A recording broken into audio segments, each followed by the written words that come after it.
Camilerin dışında tabii farklı yerlerde de, farklı mekanlarda da namazın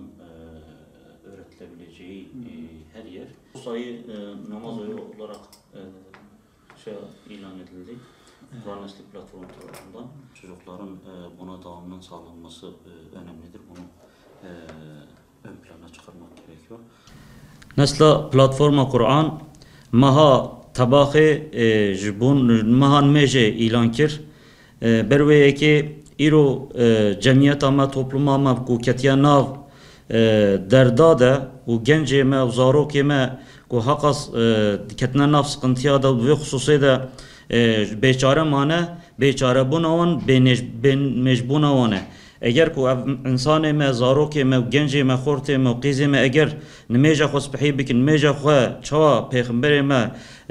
sünnete xuda tatbik kiriye ku vere fehim kirin inşallah topluma mecib ve xlas bibe berveye ki nesla platforma Kur'an debeje pişti imani en hakikata mazın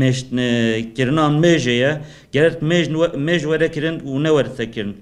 ve durumda eğer ku en işime mühim ve döneme hada eğer ikame kirinan mejebe inşallah ve xilasi jbe ve vere laura jiyan meje delale eğer ko hayata meded mej hebe hayata meda ibadet hebe zikre xuda hebe inşallah ev hayata mejwe şirin be ve delal be le bele iro gence me ko ketne sıkıntıya ketne derdu nav derdu kulada berku ben mejmane berku camiya u mizgefta dur ketine zikre xuda dur ketine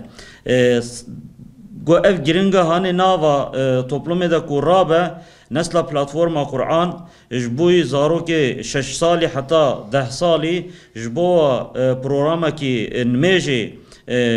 çekiriye dve hususi da ye 15 roja devam bike çar tarafı memleket ve ev programı hamı vere